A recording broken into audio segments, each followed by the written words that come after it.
എല്ലാ പ്രിയ സുഹൃത്തുക്കൾക്കും MRS ഇലക്ട്രോണിക്സിൻ്റെ പുതിയൊരു വീഡിയോയിലേക്ക് സ്വാഗതം. ഇന്ന് ഇംപെക്സിൻ്റെ ഇൻഡക്ഷൻ സ്റ്റൗ ആണ് നമ്മൾ നോക്കുന്നത്. ഇത് E9 ഇയറർ ആയിട്ടാണ് ഈ ഒരു ഇൻഡക്ഷൻ സ്റ്റൗ വന്നിരിക്കുന്നത്. അപ്പോൾ നമുക്കതൊന്ന് പവർ സപ്ലൈ കൊടുത്ത് നോക്കാം ഇതിൻ്റെ എറർ എങ്ങനെയാണെന്ന്. ഞാനിപ്പോൾ പവർ പ്ലഗ് ചെയ്തിട്ടുണ്ട്. പവർ പ്ലഗ് ചെയ്ത് ഞാൻ സ്റ്റാൻഡ് ബൈ റിലീസ് ചെയ്ത് ഇതാണ് ഇതിൻ്റെ പ്രശ്നം. E9 എറർ പവർ റിലേറ്റഡ് ആയിട്ടുള്ള ഒരു പ്രോബ്ലമാണ് E9 എറർ എന്ന് പറയുന്നത്. അതായത് ഇതിൽ ബൂസ്റ്റപ്പ് വോൾട്ടേജ് ആയിട്ട് 300-320 വോൾട്ട് വരണം. ആ വോൾട്ട് ഡിക്റ്റേറ്റ് ആയില്ല, പ്രോസസ്സറിന് ഡിക്റ്റേറ്റ് ആയില്ല എന്നുണ്ടെന്നുണ്ടെങ്കിൽ E9 എന്നുള്ള എറർ വരും. എന്തുകൊണ്ടാണ് E9 എറർ ബോർഡിൽ വന്നിരിക്കുന്നതെന്ന് നമുക്ക് അത് അഴിച്ച് നോക്കാം. പവർ ഓഫ് ചെയ്ത് നമുക്കിതൊന്ന് ഓപ്പൺ ചെയ്യാം.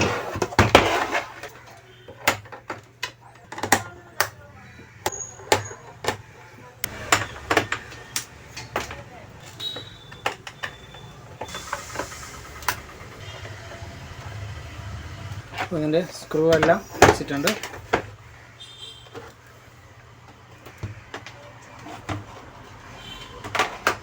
ഓക്കെ, നമുക്ക് കോയിൽ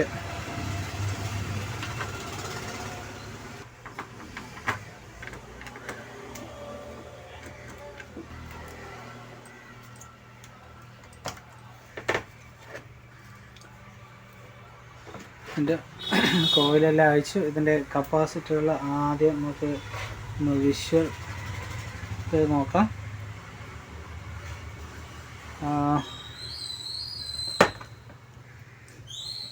ഓക്കെ, ഇത് ഓക്കെയാണ്. ഇവിടെ എങ്ങും ബൾജായിട്ടുള്ള കപ്പാസിറ്റർ ബൾജായിട്ടൊന്നും കാണുന്നില്ല.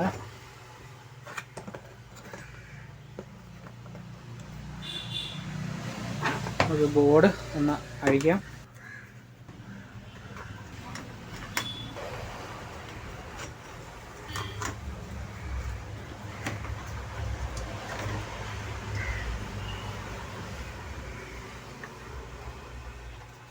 ഓൾറെഡി ഇവിടെ ഈ കപ്പാസിറ്റർ ഈ ഡയോഡൊക്കെ മാറ്റിയതായിട്ട് കാണുന്നുണ്ട്. രണ്ടാമത് സോൾഡർ ചെയ്ത കണക്ക് ഉണ്ട്.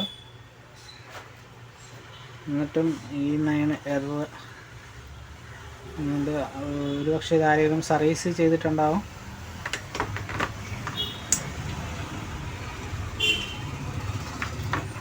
ഓക്കെ, നമുക്ക് ഇവിടെ പവർ സപ്ലൈ ഇത് രണ്ടുമാണ് പവർ സപ്ലൈ വരുന്നത്. ലൈൻ വരുന്നത് ഈ ലൈന് നേരെ ഇവിടെ ഈ റെക്ടിഫയർ ഡയോഡിൻ്റെ ഈ രണ്ട് ലെഗിലും വരും. ഓക്കെ, അപ്പോൾ ഇതിൻ്റെ ഫ്യൂസ് കാരിയർ ഇവിടെ നമ്മൾ കാണാം. അതായത് ഫ്യൂസ് വരുന്നത് എന്ന് പറയുന്നത് ഈ ലൈനിൽ നിന്ന് ഇവിടെയായിട്ടാണ് ഫ്യൂസ് വരുന്നത്. ഇവിടെ വന്നിട്ട് റെക്ടിഫൈ ചെയ്യുന്ന ഈ ഡയോഡുണ്ട്. അപ്പോൾ ഈ ഡയോഡിൽ ഈ ഒരു കപ്പാസിറ്റർ എത്ര വോൾട്ടേജ് ഉണ്ടെന്ന് ആദ്യം ചെക്ക് ചെയ്യണം. കറക്റ്റ് 320 വോൾട്ട് നിൽക്കുന്നുണ്ട്. ഇല്ല, ഞാൻ പവർ കൊടുക്കുകയാണ്. പവർ കൊടുത്തിട്ടുണ്ട്. എൻ്റെ മൾട്ടിമീറ്റർ നമ്മൾ DC മോഡിലോട്ട് സെറ്റ് ചെയ്ത് വയ്ക്കാം. ഓക്കെ, എന്നിട്ട് ഇതിനകത്ത് എത്ര വോൾട്ടേജ് ഈ ഒരു കപ്പാസിറ്ററിൽ വരണമെന്ന് നോക്കാം. 321 വോൾട്ടേജ് ഉണ്ട്. ഉണ്ടോ? 321 വോൾട്ടേജ് ഉണ്ട്. പക്ഷേ സ്റ്റാർട്ട് ചെയ്യുമ്പോൾ E9 എറർ വരുന്നുണ്ട്. അപ്പോൾ കപ്പാസിറ്റർ പ്രോബ്ലം ഇല്ല. ഇനി നമുക്ക് ഇതിൻ്റെ ഇതിനകത്ത് വരുന്ന ഫീഡ്ബാക്ക്, അതായത് ഇപ്പോൾ നമ്മൾ പ്രോസസ്സറിന് പോകുന്ന മൈക്രോ കൺട്രോളറിന് പോകുന്ന ഫീഡ്ബാക്കുകൾ ചെക്ക് ചെയ്യാം. ഈ ഫീഡ്ബാക്ക് എന്ന് പറയുന്നത് നമ്മുടെ ഈ റെക്ടിഫയറിൽ നിന്ന് ഒരു കോയിലിട്ടിട്ട് ഇതൊരു കോയിലാണ്. ഈ ഒരു കോയിൽ വരും. കോയിൽ വന്നിട്ട് നേരെ ഈ കപ്പാസിറ്ററിൻ്റെ അവിടെ തന്നെയാണ് നമ്മുടെ മെയിൻ ഈ ഹീറ്റിംഗ് കോയിലിൻ്റെ കണക്ഷൻ വരുന്നത്. ഇവിടെ നിന്നൊരു കണക്ഷൻ ഉണ്ട്. ആ കണക്ഷൻ തന്നെ ഇവിടെയും വരും. അപ്പോൾ ഈ കോയിൽ കഴിഞ്ഞിട്ട് ഇവിടെ എത്തുമ്പോഴത്തേക്ക് ഇവിടെ നിന്ന് ഒരു റെസിസ്റ്റൻസ് ഇട്ട് ഇത് കൊടുത്തിരിക്കും. ഇതാണ് ഒന്നാമത്തെ ഫീഡ്ബാക്ക്. ഇത് വന്നിട്ട് ഇവിടെ വരും. ഇത് വന്ന് നേരെ ഈ മൈക്രോ ചിപ്പിൽ പോകും. അത് കഴിഞ്ഞിട്ട് വരുന്നതെന്ന് പറയുന്നത് ഈ പിന്നെ കോയിലിൻ്റെ ഇപ്പുറം സൈഡ് ഇവിടെ നിന്ന് നേരെ ഒരു റെസിസ്റ്റൻസ് ഇട്ട് ഇവിടെ വന്നിട്ട് അത് നേരെ രണ്ടാമത്തെ ഇത് നമ്മുടെ ഈ പാത്രം സെൻസ് ചെയ്യുന്നതും പിന്നെ അത് അല്ലാതെ ഈ ഡിഫ്ലക്ഷൻ, അതായത് ഈ IGBT കറക്റ്റായിട്ട് വർക്ക് ചെയ്യുന്നുണ്ടോ ഇല്ലയെന്ന് അറിയാൻ വേണ്ടിയിട്ടാണ് ഈ ഒരു സിഗ്നൽ പോകുന്നത്. അപ്പോൾ ഈ IGBT ഇപ്പോൾ E9 എറർ വരുന്നതെന്ന് വെച്ചാൽ IGBT വർക്ക് ചെയ്യാത്തതുകൊണ്ടാണ് E9 എറർ വരുന്നത്. പിന്നെ ഈ ഒരു കോയിലിൻ്റെ കണക്ഷൻ കട്ടായി കഴിഞ്ഞാലും ഈ ഒരു കപ്പാസിറ്ററിൻ്റെ വോൾട്ടേജ് ഡൗൺ ആയി കഴിഞ്ഞാലും നമുക്ക് ഇവിടെ E9 എറർ വരും. അപ്പോൾ ആദ്യം നമുക്ക് ഈ ഒരു ഫീഡ്ബാക്ക് സിഗ്നൽ രണ്ടിലും ഒരേ വോൾട്ടേജ് നിൽക്കണം. ചെറിയ വ്യത്യാസത്തിൽ രണ്ടിലും ഒരേ വോൾട്ടേജ് കറക്റ്റായിട്ട് ഇവിടെ ഈ പ്രോസസ്സറിൽ വരുന്നെന്നുണ്ടെങ്കിൽ അപ്പോൾ ചെക്ക് ചെയ്യേണ്ട കാര്യം എന്ന് വെച്ച് കഴിഞ്ഞാൽ ഒന്ന് IGBT, ഈ കപ്പാസിറ്റർ നമ്മൾ ഓൾറെഡി ചെക്ക് ചെയ്ത് ഈ 320 വോൾട്ട് വരുന്നതുകൊണ്ട് ഈ കപ്പാസിറ്റർ ഓക്കെയാണ്. ഇനി ഈ ഒരു കപ്പാസിറ്റർ നമുക്ക് ചെക്ക് ചെയ്യാൻ പറ്റത്തില്ല. ഇത് നമുക്ക് ഡൗട്ട് ഉണ്ടെങ്കിൽ ഈ കപ്പാസിറ്റർ മാറ്റിയിട്ട് വേറെ കപ്പാസിറ്റർ ഇട്ട് നോക്കണം. പിന്നെ ഈ IGBT ഓപ്പൺ ആണെങ്കിലും E9 എറർ വരും. അപ്പോൾ നമുക്ക് ആദ്യം ഇവിടുത്തെ വോൾട്ടേജ് കറക്റ്റായിട്ട് ഉണ്ടോയെന്ന് നോക്കാം. ആദ്യം ഒന്ന് പവർ കൊടുക്കാം. ഞാൻ ഇപ്പോൾ പവർ കൊടുത്തിട്ടുണ്ട്. പവർ കൊടുത്തിട്ട് ഇത് നെഗറ്റീവ് പോർട്ടാണ്. നെഗറ്റീവ് പോർട്ട്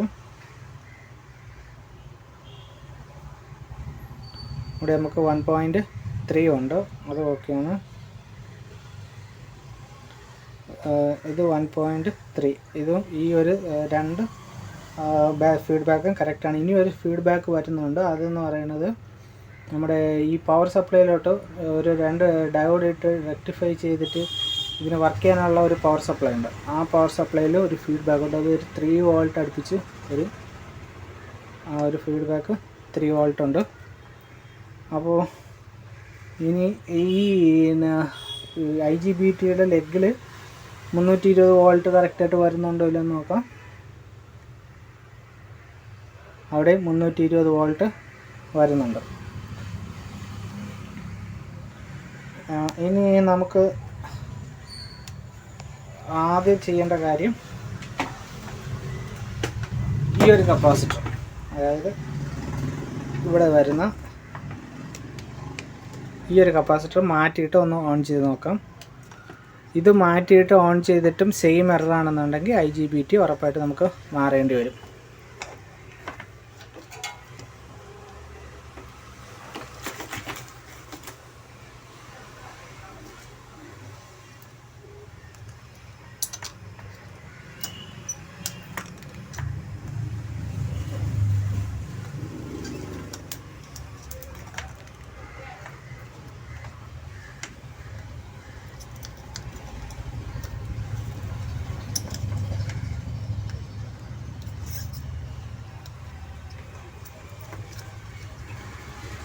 ഓക്കെ, അപ്പോൾ ഇതാണ് ഇതിൻ്റെ വാല്യൂ എന്ന് പറയുന്നത് 0.27 1200 വോൾട്ട് DC ആണ് ഈ ഒരു കപ്പാസിറ്ററും. ഇത് വേറെ നിന്ന് ഇളക്കിയിട്ടിരിക്കുന്ന കപ്പാസിറ്ററാണ്. ചെക്ക് ചെയ്യാൻ വേണ്ടി ഇതൊന്ന് കൊടുത്ത് ചെക്ക് ചെയ്ത് നോക്കാം.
ഓക്കെ, അപ്പോൾ ആ കപ്പാസിറ്റർ മാറിയിട്ടുണ്ട്.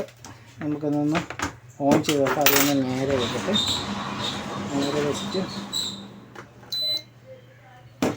ഓൺ ചെയ്ത് ഇനി പവർ ഓൺ ചെയ്തിട്ട് IE9 എറർ വരുന്നുണ്ടോ ഇല്ല എന്ന് ചെക്ക് ചെയ്യാം.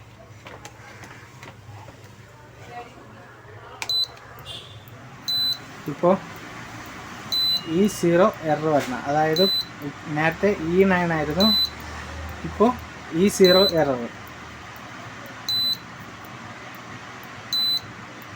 ഓക്കെ, ഇനി ഇത് പാത്രം, അതായത് നമ്മൾ വെക്കുന്ന പാന് സെൻസ് ചെയ്യാത്തതുകൊണ്ടാണ് E0 എറർ വരുന്നത്. നമുക്ക് പാന് ഇതൊന്ന് സെറ്റ് ചെയ്ത് വെച്ചിട്ട് പാന് വെച്ച് നോക്കാം, അത് ഹീറ്റ് ആവുന്നുണ്ടോ ഇല്ലയെന്ന്.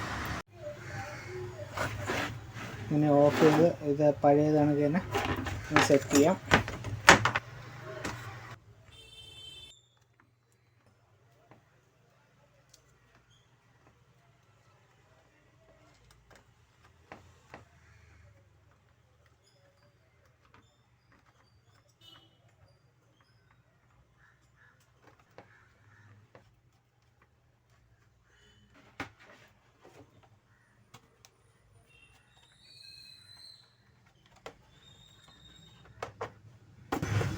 ഓക്കെ, അപ്പോൾ ഇത് മൊത്തം അടച്ചു വെച്ചിട്ടുണ്ട്. ഇനി നമുക്കൊന്ന് ഓൺ ചെയ്ത് നോക്കാം.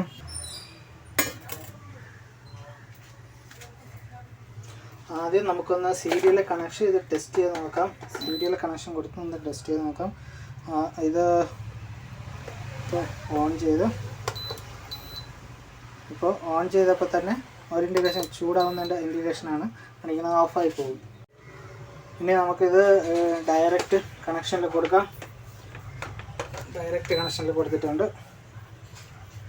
ഇനി അതൊന്ന് ഓൺ ചെയ്തിട്ട്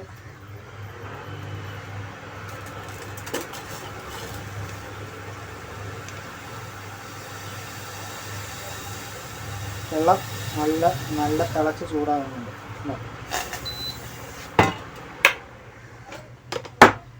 അപ്പോൾ E9 എറർ വന്നു കഴിഞ്ഞാൽ ഇങ്ങനെയാണ് നമുക്ക് സർവീസ് ചെയ്യേണ്ടതെന്ന് ഇപ്പോൾ മനസ്സിലായി. എന്തൊക്കെ കാര്യങ്ങളാണ് ചെക്ക് ചെയ്യേണ്ടതെന്ന് ഞാനതിൽ പറഞ്ഞിട്ടുണ്ട്. അത് ഫോളോ അപ്പ് ചെയ്യുക. പിന്നെ ഈ വീഡിയോയിൽ ഇത്രയേ ഉള്ളൂ. Thank you for watching my videos. നിങ്ങൾ ആദ്യമായിട്ടാണ് എൻ്റെ വീഡിയോ കാണുന്നതെന്നുണ്ടെങ്കിൽ എൻ്റെ ചാനൽ സബ്സ്ക്രൈബ് ചെയ്യാൻ മറക്കരുത്. ചാനൽ സബ്സ്ക്രൈബ് ചെയ്താൽ നിങ്ങൾക്ക് കൂടുതലായിട്ടുള്ള വീഡിയോസുകൾ കാണാൻ കഴിയുള്ളൂ. Okay, by.